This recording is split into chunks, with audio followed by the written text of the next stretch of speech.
Bonjour à tous, c'est Claudia Stéphane, hypnopraticienne spécialisée dans la thérapie pour les hypersensibles et les surdoués. Bienvenue à tous sur ma chaîne. Nous venons tout juste de rentrer dans une nouvelle année qui, j'espère pour tout le monde, sera douce et abondante. Et c'est peut-être justement une période de remise en question de nos relations personnelles, car des fois, en fin d'année, ça remue. Et lors des fêtes de fin d'année, nous avons pu peut-être vivre des expériences qui continuent à se répéter. On a pu encore revivre des schémas qu'on avait cru terminés, éliminés.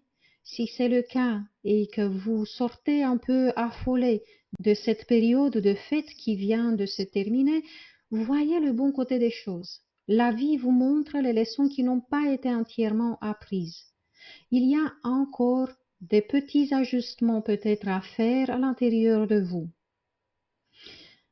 Après avoir revu des proches, des fois, on sait pourquoi on se sent déstabilisé. Mais ça peut aussi nous arriver qu'on se sente triste ou déçu sans pour autant comprendre ce qui a provoqué ces états désagréables. C'est parce que, inconsciemment, on ne veut pas voir que des relations qui nous sont chères peuvent être toxiques pour nous. Et il se peut aussi qu'on soit tellement habitué à un traitement irrespectueux envers nous-mêmes qu'on le considère normal. Les personnes neurotypiques détectent plus vite un comportement qui n'est pas sain, alors que les hypersensibles sont tolérants des fois à l'extrême et ils cautionnent des actes, des attitudes déplacées, voire même malveillantes.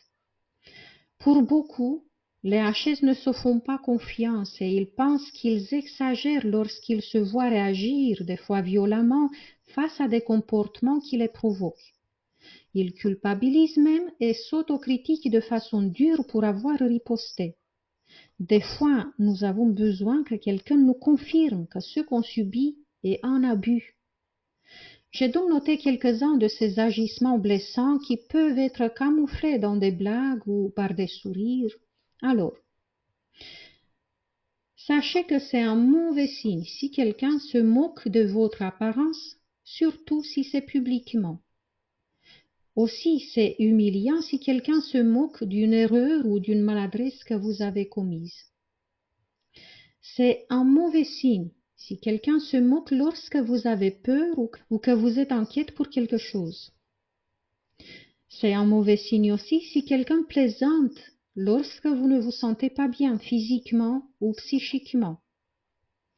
Si quelqu'un est indifférent face à vos efforts, s'il dénigre votre travail, s'il ignore vos bonnes intentions, ce n'est pas juste une attitude passagère, c'est quelqu'un qui est capable de faire du mal à quelqu'un qui lui fait du bien. Vous ne pouvez pas, en tant qu'hypersensible, vous sentir bien auprès d'une telle personne.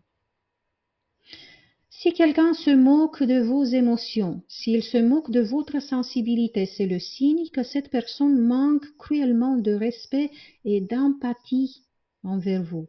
Il est impossible de bien vous entendre avec une telle personne.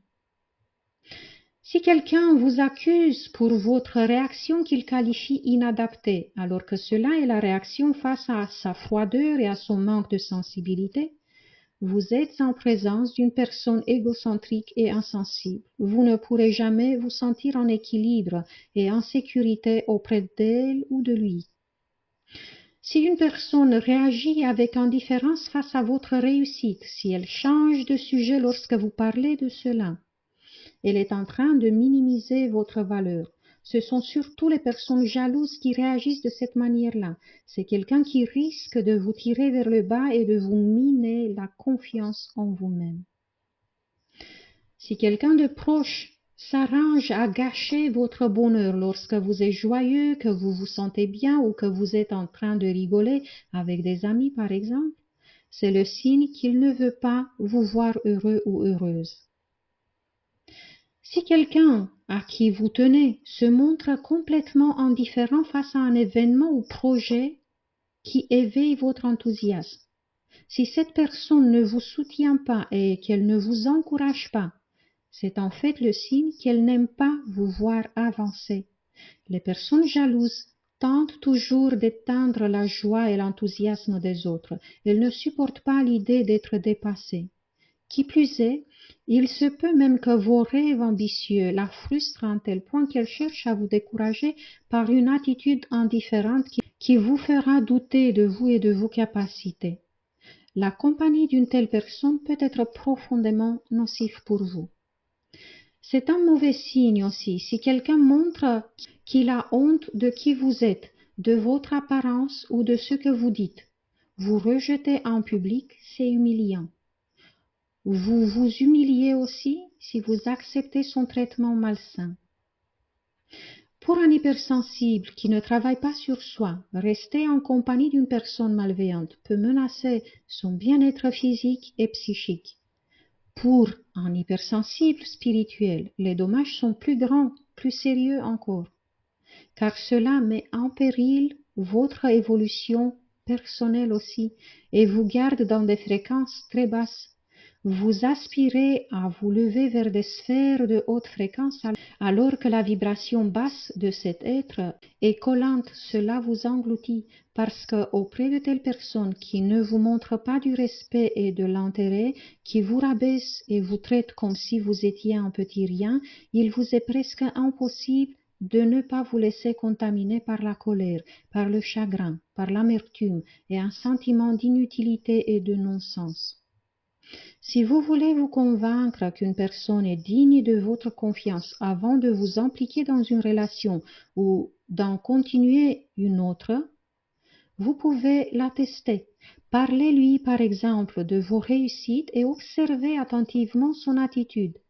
Elle ne va probablement pas riposter directement, mais les micro-expressions peuvent la trahir aussi. Parlez-lui de manière admirative de quelqu'un d'autre, car une personne centrée sur elle, narcissique, ne supporte pas cela. Elle est jalouse des autres et sans doute de vous aussi. Voyez si elle respecte vos besoins. Aussi, voyez si elle utilise ce que vous n'aimez pas ou ce qui vous dérange pour vous provoquer. Observez si cette personne jette la faute sur vous ou sur les autres et ne reconnaît jamais sa responsabilité et ses torts. Tout cela témoigne d'un caractère toxique. Et on ne va pas attendre le nettoyage du printemps pour se désencombrer.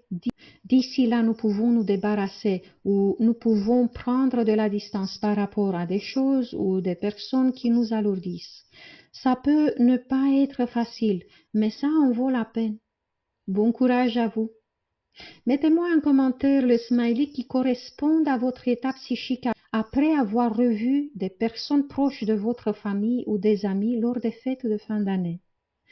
Est-ce que cela a été paisible pour vous ou ça a été plutôt perturbant? Merci d'avoir partagé ce moment avec moi. Jusqu'à la prochaine fois, je vous embrasse tous très fort. Prenez bien soin de vous.